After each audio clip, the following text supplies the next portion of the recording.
फणीश्वर नाथ रेणु के जीवन काल का अध्ययन करेंगे। आंचलिक कहानियों में फणीश्वर नाथ रेणु की जो रचनाएं हैं वह बड़ी ही मार्मिक है। फणीश्वर नाथ रेणु का जन्म औराही सिंघनाहा नामक गांव, जिला अररिया, बिहार में 4 मार्च 1921 ईस्वी में हुआ। उनकी प्रारंभिक शिक्षा गढ़ बनौली, सिमरबन्नी, अररिया और फारबिसगंज में तथा माध्यमिक शिक्षा विराटनगर, नेपाल के विराटनगर आदर्श उच्च विद्यालय में हुई। रेणु ने 1942 ईस्वी की भारतीय स्वतंत्रता संग्राम में एक प्रमुख सेनापति की भूमिका अदा की।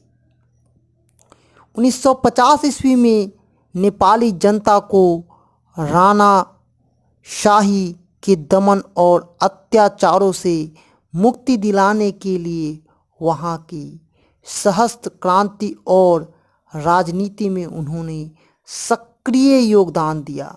वे दमन और शोषण के विरुद्ध आजीवन संघर्ष करते रहे।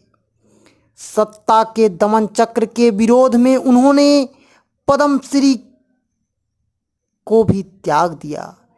11 अप्रैल 1977 को उनका देहांत हो गया। हिंदी कथा साहित्य में जिन कथाकारों ने युगांतर उपस्थित किया है, फणीश्वर नाथ उनमें से एक हैं। उन्होंने कथा साहित्य के अतिरिक्त स्मरण, रेखा चित्र, रिपोर्ट तर्ज आदि विधियों को नई ऊंचाई दी।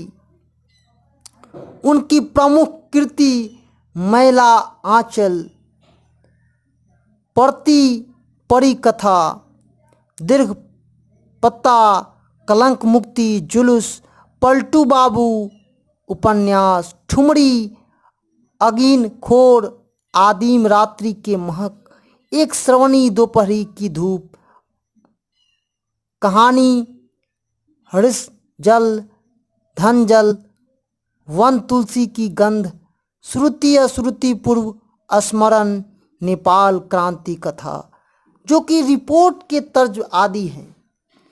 हिंदी में रेणु का वास्तविक उदय 1954 ईस्वी में प्रकाशित उनकी बहुचर्चित उपन्यास मैला आंचल से ही हुआ। इसी से उनकी ख्याति बढ़ी और उस लेखकों में से शुमार हो चुकी जो कि वह कोई नहीं हो सकता है।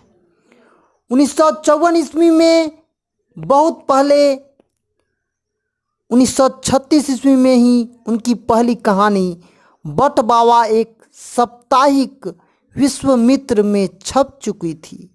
मैला आंचल ने हिंदी तथा साहित्य में आंचलिकताओं की एक परिभाषा दी।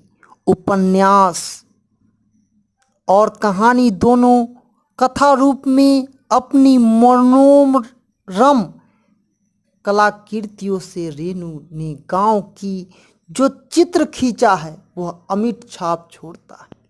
देश के स्वतंत्र हो जाने के बाद नेताओं और कार्यकर्ताओं रेणु जी ने अपनी गहरी संवेदना का परिचय देते हुए गांव के संपूर्ण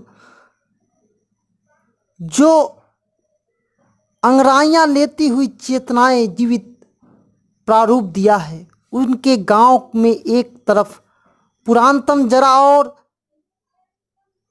विभिन्न राजनीतिक आंदोलनों के अंतर्विरोध, बिरादरी के गिराव को दूसरी तरफ से बसती हुई लोक संस्कृति की सहनाई है।